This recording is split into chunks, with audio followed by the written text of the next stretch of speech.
This is a Bermuda yard I've seeded. I came last week and sprayed it with the GTMF and put some Carbonex on it. I mean, that's a week's worth of growth on it. It's getting pretty tall. I'm gonna mow it, and I've got a lot of crabgrass in. I'm gonna try to address that crabgrass today with some cue ball. Talk about cue ball a little bit.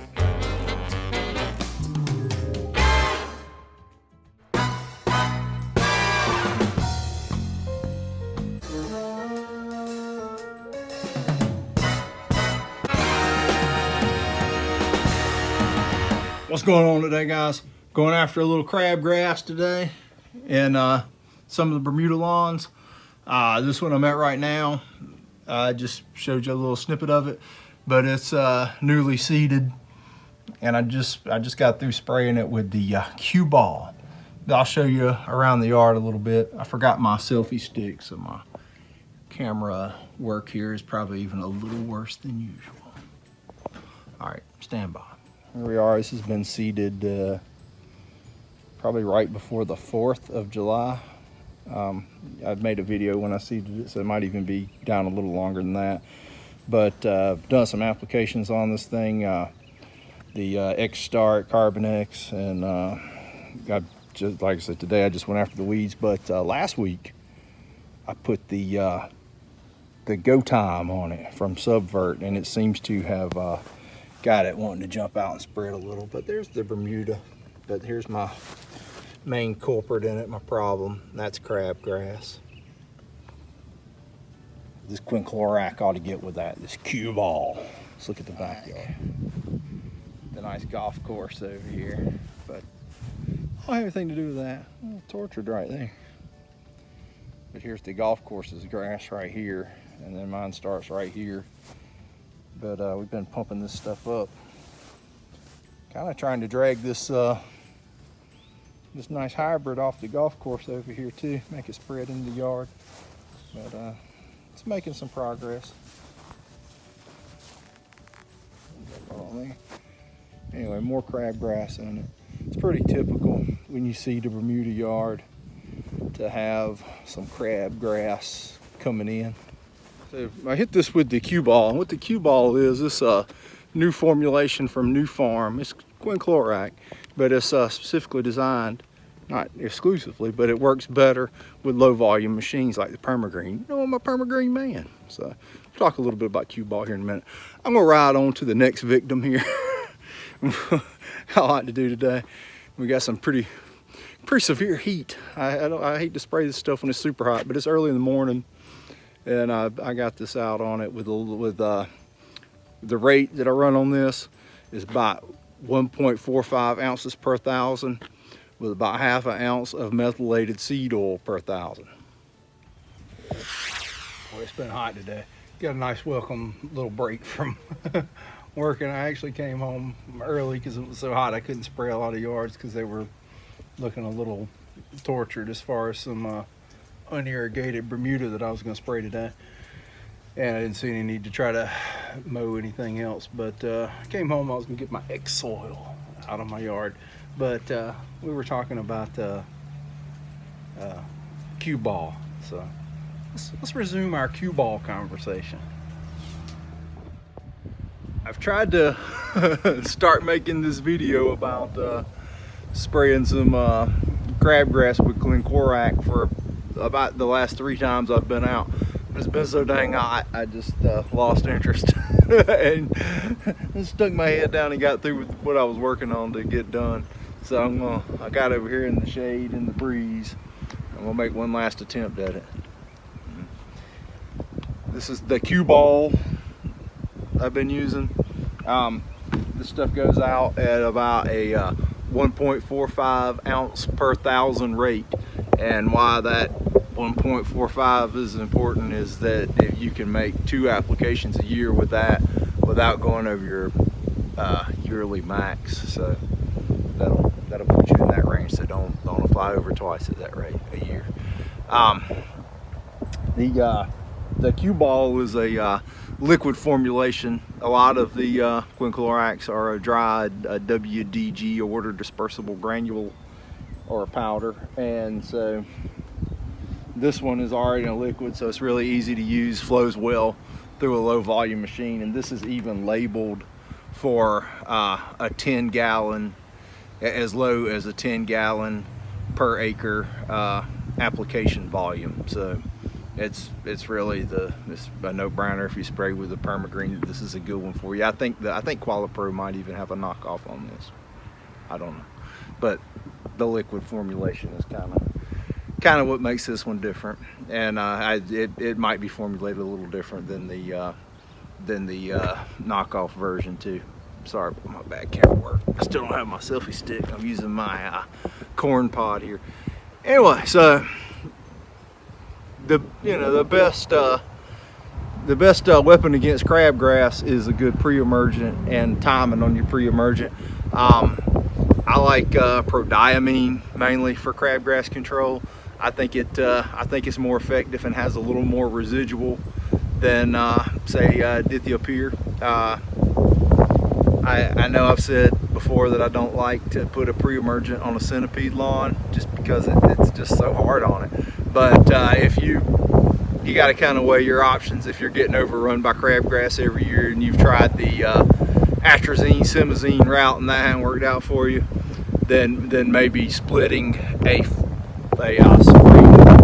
late winter prodiamine app is going to be what you're going to have to do. And by splitting it, what I mean is you might get one down a half pound. Well, in centipede, I don't know why I'm going on the centipede route, because I'm not even really going to talk much about centipede. In centipede, that might look like, a half a pound rate, not even a half a pound rate, like a quarter pound rate. Come back in about a month or two with another quarter pound rate, starting in February, January-ish, and do it like that. Do two split outs like that. In Bermuda, I'd do a half pound and a half pound. In fescue, sometimes I might just knock the whole pound on it at one time, or I might split that out with a half pound and a half pound, starting in January, February-ish, that kind of time frame. Anyway, enough about pre-emergent. It's not really what I'm talking about. I'm talking about quinclorac.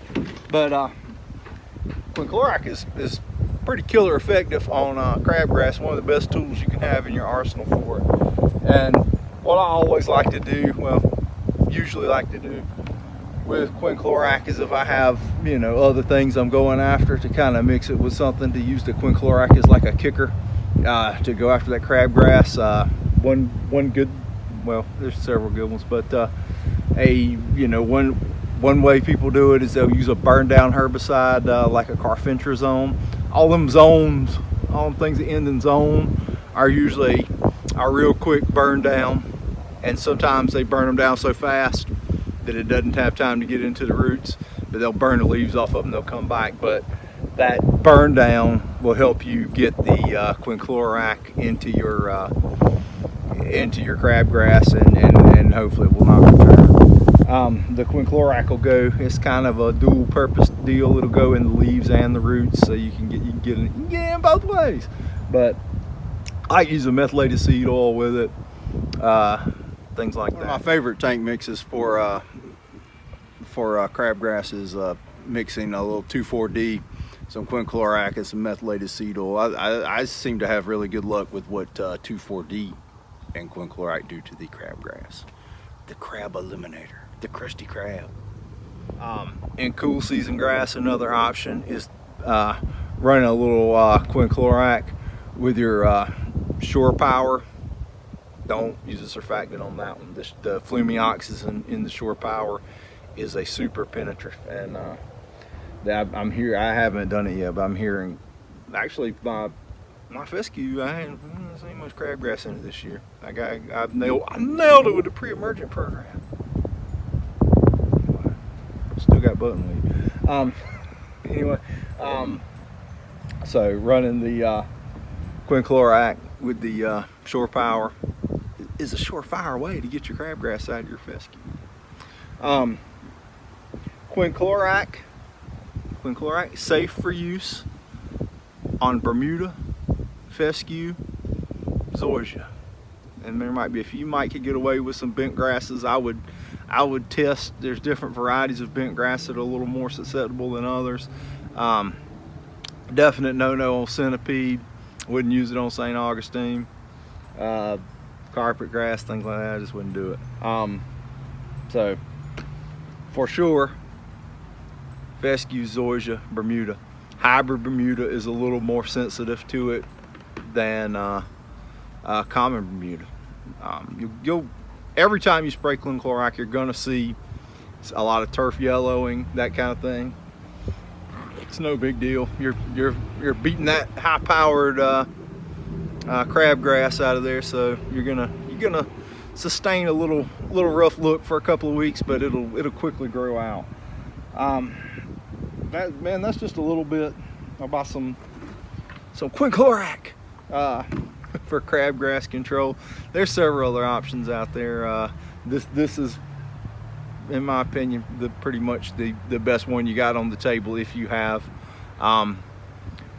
post-emerged crabgrass. You know, the pre-emergent is really your best weapon against crabgrass, and that is the main weed that I'm worried about when one of the main weeds I'm worried about when I'm doing a pre-emergent. So in my opinion, the fall pre-emergent, not quite as important. The spring one is a must, almost, in some form or fashion. If it's prodiamine on your fescue and Bermuda yards, or if you're trying the simazine, atrazine route on your centipede properties, that's really your best weapon against crabgrass. But once it's post-emerged, horses out of the barn, it's too late. You're gonna have to do something to try to kill it. There's several more products out there that have some activity on crabgrass. Celsius will some. If you mix Celsius and Revolver, it's pretty effective. Things like that. But as far as being cost effective and most widely used, Quinclorac is probably what you're gonna see the most out of. Unless you're in New York, you can't use Quinclorac in New York for some reason. I'm sure you can hear the wind whistling by. I'm sorry. I'll review this and see how bad it sounds. Hell, I might need to put this video up. But it has been almost 3,000 degrees today, right at it. And just been out looking at some stuff. I haven't been able to do a whole lot of spraying this week because a lot of the warm season stuff that's not irrigated that I would generally be spraying with a herbicide right now, it's not suitable to be on. But I did spray the obviously watered yard that we're doing the seed job on to get the crabgrass out of the way, and we'll follow up on that and check on it. I like the results I'm seeing out of the oh heck, what was that one? The GTMF on that particular lawn. That thing's gonna grow in. We're gonna have a yard there if I didn't just kill it with this Quinclorac. That brings me to my next thing. For Bermuda grasses, common Bermuda grasses, you're okay to go with Quinclorac at seeding, before seeding, right on through emergence. My general feelings in my gut, I really don't want to try to attack it until I've mowed it a couple times, and then I'm ready to get on it. But according to the label, you're safe on common Bermuda at any time with spraying Quinclorac. And there is a table on the label that it will give you some different varieties and how long after seeding and before seeding and all that stuff you can spray. And surprisingly, the common Bermuda, apparently it doesn't affect any time. You can do it. You can, like I just said, apply it any time. But I don't want to. I'm scared. It's not always necessary to just go out and blanket spray with Quinclorac, because it is you do get a little collateral damage on the turf. But with the permagreen, it works really well to go around, ride around the yard, look for your crabgrass patches, because in most cases when you see crabgrass, it's in patches. And sometimes it's all over the yard, and then you flip the coin, you go with the blanket spray. You figure out what you need to do. But I've got some places that I just kind of ride around the permagreen and look for them. When I see them, I pull the trigger and shoot them out. The old permagreen spot spray. sprays at low volume through the Triumph. So cue ball, I'm with it. And you get this fancy bottle that you can like squeeze to measure up to 4 ounces. I guess that's good for your backpack sprayer or something. I don't know. Anyway, well, that's your little quinclorac tutorial today before I burst into flames out here. Quinclorac. Thanks for watching. And next week I'll try to have a video about how the fescue with the peptide power is holding up to this just tremendous heat stress we're having right now. We'll get into it next week, and well, hell, mine might be blown up by next week, but